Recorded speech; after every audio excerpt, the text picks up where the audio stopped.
The Rogue is an amazing and fun class to play in Cataclysm, and today I'll be going through the different talent trees I'll be using, new spells and changes to the class, what glyphs and stats you should be getting, and other things. When you're leveling up, you can choose between 3 different specializations: Subtlety, Combat, and Assassination. I sadly never level up as Subtlety, as I feel like the killing speed isn't that great compared to, for example, Combat or Assassination. Later in the video I'll show you some gameplay as to different specializations when I'm leveling up a rogue, and hopefully by then it will also be easier for you to decide what specialization you should be leveling as. But first I would like to share the different talent trees I use as I'm leveling up the rogue, but also what I use at level 85 together with the different glyphs. Alright, so the first talent tree is going to be for Assassination, and this is how it looks like as I'm leveling up. What especially makes this build so amazing is Deadly Momentum, that will increase your critical strike chance when you kill a target and also refresh your slice and dice and recuperate. Here you can also see the talent order, starting from the left, and this is how I'll pick each individual talent all the way up to 85. By the time I reach max level I'll respec as I no longer need Deadly Momentum, and my new talent tree looks like this. The 9 glyphs I prefer to use will be the following. You could also level up as Combat. If so, then this is my talent tree at max level. Even though I use this at level 85, then it's also pretty decent for leveling up. By the time you have unlocked Killing Spree in the Combat tree, you could also start spending points into Assassination and even get Deadly Momentum if you really want this every time you're killing a target. Last but not least is Subtlety.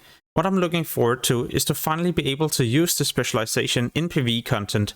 Where in Wrath of the Lich King this was mainly only for PvP, but you will start doing some pretty decent numbers, even in raids and heroics. I'm not saying you're going to top the DPS meters, but it's gonna be amazing that you're no longer forced to play either Assassination or Combat when you would like to do PvE.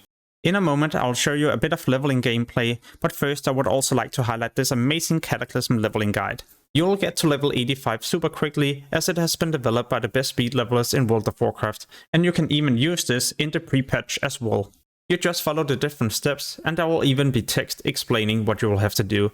In the description there will be a link you can follow, and this will redirect you to the page where you can download the free version, but also purchase the full version that will work all the way up to max level. But before you purchase the full version, make sure to apply the discount code GuideMMO to get a small discount and to help me as a content creator. Alright, so onto a bit of leveling, starting with Assassination. I'll do most of my damage with my Mutilate and Poisons, and the combo points I'll then spend on casting Slice and Dice and Recuperate. Every time you kill a target, your Deadly Momentum will then refresh the duration of your Slice and Dice and Recuperate. Therefore, you won't need to spend your combo points refreshing these, as long as you're of course continuing to kill targets and pumping damage. This is one of the main reasons why I like this build so much, as it's super chill for leveling. You'll most of the time have full health because of your Recuperate, and every time you have combo points, you use these on either Eviscerate or Venom. One of the downsides is that you don't really have any kind of cleave damage, so you won't be able to kill many targets at the same time, at least not if we compare it to Combat. But then again, because of the high amount of damage, you can easily kill elite targets. Yeah, you're doing insane single target damage, so you can also head into dungeons with the build. One of the main reasons why Combat is so insane for leveling is because Blade Flurry no longer has a cooldown. Instead, this is something you either toggle on or off whenever you're either killing one target or many targets at the same time. To make it even better, then you unlock Blade Flurry the moment you pick the specialization, so at level 10. Therefore, this specialization also starts to pick up, as you can kill 2 or 3 targets at the same time, while the other specializations will most likely continue to kill 1 at a time. As you level up, you will unlock more important abilities, for example Adrenaline Rush, a cooldown you can activate to increase your energy regeneration. This allows you to pull many targets and then spam your Fan of Knife. If this doesn't kill all of them, then you could activate your Killing Spree, as it will do a huge amount of damage to nearby targets. I'm not entirely sure what I prefer the most, Assassination or Combat. The good thing is that dual specialization is only 10 gold, so you could try out both of them. So is Subtlety really that bad? As long as you go into stealth and ambush your target, you will also kill it within a couple of seconds. This is because your critical strike chance and damage done by your ambush has been improved, allowing you to pretty much always crit and do a high amount of damage. But if you forget to go into stealth, or if you pull 2 targets at the same time, your killing speed will also be awful. As you get to the bottom of the talent tree, you get Shadow Dance, a cooldown you can activate that allow you to use your stealth abilities for the next 6 seconds. So if you accidentally body pull, or if you pull 2 targets, then you could use this and start using your ambush. Hopefully it also gave you some insight in the different specializations, so it's easier for you to decide what kind of gameplay looks the most fun to you. So what new spells and changes will happen to the rogue? Well, no matter what, you will be getting combat readiness, a cooldown you can activate to reduce your damage taken.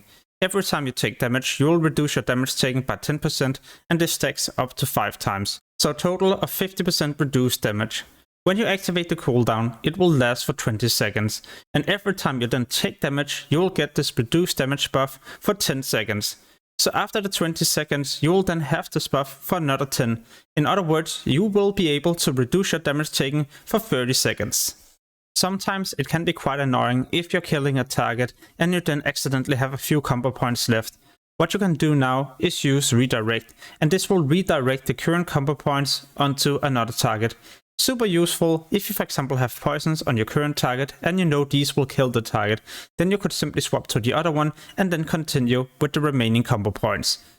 In my opinion, the biggest change to the rogue is Recuperate, a spell you can activate with your combo points to regen 3% health every 3 seconds, and this will last for 30 seconds if you use 5 combo points. Super efficiently, if you're about to die, then you can use your combo points to get the heal and then you simply just vanish. I also like to keep this active when I'm leveling up, basically because I don't have to use food or first aid as often. Another amazing thing about the heal over time is that you can then start kiting with for example your kidney shot and gouge, and then by the time you have a decent amount of health, you can get back into the fight and finish off the target. Last but not least, we have Smoke Bomb, a cloud you can spawn to prevent any people from shooting into the cloud for the next 5 seconds. Super efficiently in PvP, but also in PvE if there's a creature about to either do a high amount of damage to one of your party members or even a CC. Just remember, you can still take AoE damage in the cloud, or people could even move inside and start attacking you. Next up is the different stats you should prioritize getting. As Assassination, Agility will always be your main stat, and this is actually no matter the specialization. Next you should prioritize getting 8% hit, but also 7% spell hit for your poisons, as poisons will be your main damaging abilities. Therefore, you should also be going for a lot of mastery, as mastery will increase your poison damage. And last but not least, haste for faster attack speed, but also for faster energy regen. As combat, you should get 8% hit, 26 expertise, and then you could start building up more haste and of course more hit for the spell hit cap with your poisons, but poisons doesn't do as much damage as Assassination. Therefore I also prioritize getting more energy regen and faster attack speed. When you play Subtlety at level 85, you have to make sure you get 8% hit, then you could either start building up more haste rating or expertise to 26 expertise, followed by crit and then mastery. So I hope you enjoyed this rogue guide. If you would like to see some for the other classes, then make sure to check out the channel, and in the future I will also post a lot more useful Cataclysm videos, gold making, leveling, tips and tricks, yeah, the list goes on and on. So make sure to subscribe and hit the notification bell to get notified the next time I post a video.